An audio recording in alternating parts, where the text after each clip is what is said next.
তো চলো বন্ধুরা, একদম প্রাচীন যুগে ফিরে যাও। খ্রিস্টপূর্ব 1160 সাল। ব্যাবেলের দেশের দক্ষিণে ফাদ্দান আরাম নামের এক ছোট্ট শহর। সেখানে মানুষের জীবন কাটে দেবী ইস্তারের উপাসনা করে। তারা বিশ্বাস করে তাদের ফসল, বৃষ্টি, এমনকি সন্তানের জীবন মরণ সবই নির্ভর করে এই দেবীর ইচ্ছার উপর। শুরুটা হয়েছিল এক মহামারী দিয়ে। একদিন শহর জুড়ে এক আজব রোগ দেখা দিল। ছোট্ট শিশুরা মৃত্যুর কোলে ঢলে পড়তে লাগলো। এক মা তার মৃতপ্রায় শিশুকে নিয়ে হাজির হলেন ইস্তারের মন্দিরে। কান্নাকাটি করে মানত করলেন, হে মহান ইস্তার, আমার সন্তানকে বাঁচিয়ে দাও, আমি তোমার দরবারে মূল্যবান হাদিয়া নিয়ে আসব। মন্দিরের ধর্মগুরু বললেন, তোমার প্রার্থনা শুনেছেন মহান ইস্তার, তুমি এখন তোমার সন্তানকে নিয়ে যেতে পারো। তাকে এমনভাবে মানুষ করবে যেন সে বড় হয়ে ইস্তারের সেবায় নিজেকে উৎসর্গ করে। অবিশ্বাস্যভাবে শিশুটি সুস্থ হয়ে উঠল। মা আনন্দে আত্মহারা হয়ে ধর্মগুরুকে ধন্যবাদ দিতে লাগলেন। গোটা শহরে রটে গেল ইস্তারের মহিমার কথা। সবাই আবারও বিশ্বাস করল তাদের কষ্টার্জিত সম্পদ দেবীর পায়ে সঁপে দিতে। কিন্তু সেই শহরেই থাকত এক যুবক, নাম ইয়াকুব। সে ছিল গভর্নর লাবানের ভাগ্নে এবং একজন রাখাল। কিন্তু তার বিশ্বাস ছিল আলাদা। সে বিশ্বাস করত এক আল্লাহতে, যিনি সকল সৃষ্টির ঊর্ধ্বে কোনো পাথরের মূর্তিতে নয়।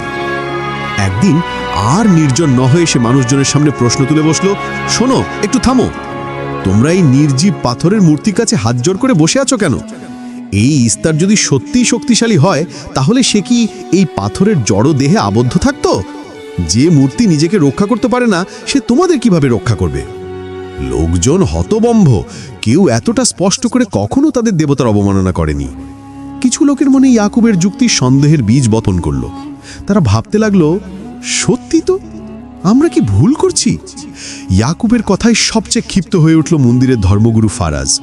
সে দেখল ইয়াকুবের কথায় তার ক্ষমতা ও আয়ের উৎস হুমকির মুখে। সে ইয়াকুবকে শায়েস্তা করার সুযোগ খুঁজতে লাগলো। সুযোগ এলো যখন ইয়াকুবের এক অনুসারী ফারিসকে ইস্তারের মূর্তি নিয়ে কটূক্তি করতে শোনা গেল। ফারাজ তাকে তৎক্ষণাৎ বন্দী করে ফাদ্দানের প্রাচীন রীতি অনুসারে মৃত্যুদণ্ডের আদেশ দিল, জীবন্ত পুড়িয়ে মারা। ফারিসকে বেঁধে নিয়ে যাওয়া হচ্ছিল আগুনের দিকে।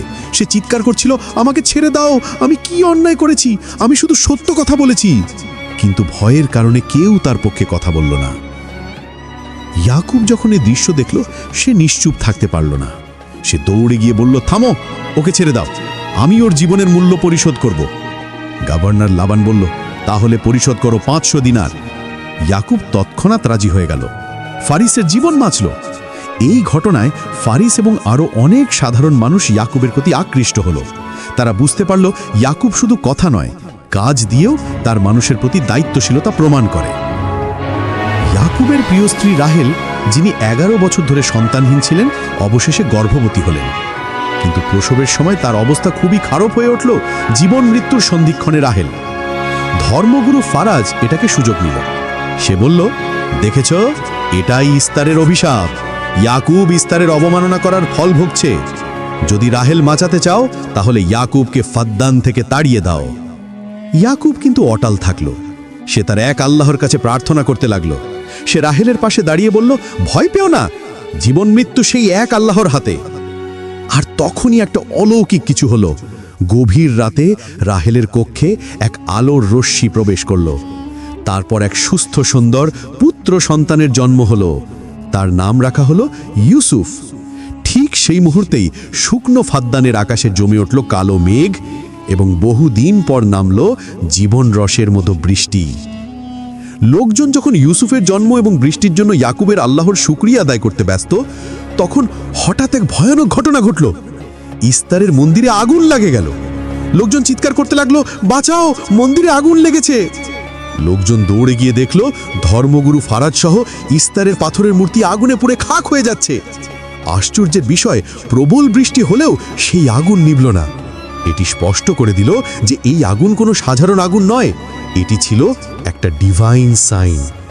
লোকজন তখন স্পষ্ট দেখতে পেল যে মূর্তি তারা দেবী মনে করে পূজা করত, সে নিজেকেই রক্ষা করতে পারল না।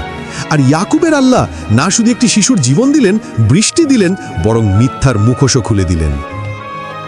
সেদিন ফাদ্দানের মানুষ তাদের ভুল বুঝতে পারল। গভর্নর লাবান নিজে এগিয়ে এসে বললেন, ইয়াকুব, তোমার খোদাই সত্য, আমরা আজ দেখলাম। এরপর সকলে মিলে একসাথে ঘোষণা দিল, আমরা সকল নির্জীব পাথরের তৈরি খোদা থেকে বিচ্ছেদ ঘটাচ্ছি এবং এক এবং অদ্বিতীয় খোদার ঈমান আনছি, যিনি আসমান এবং জমিনের মালিক। ইয়াকুবের দাওয়াতের মাধ্যমে ফাদ্দান শহরটি অন্ধকার থেকে আলোর পথে ফিরে এলো। এরপর ইয়াকুব তার পরিবার নিয়ে নিজের জন্মভূমি ক্যানানের উদ্দেশ্যে যাত্রা করেন, কিন্তু ফাদ্দানে রেখে গেলেন একত্ববাদের অমর বাণী। এবং এই গল্পটি আমাদের মনে করিয়ে দেয় যে সত্য সর্বদাই বিজয় হয় যদি তা বলার মতো সাহস কেউ রাখে।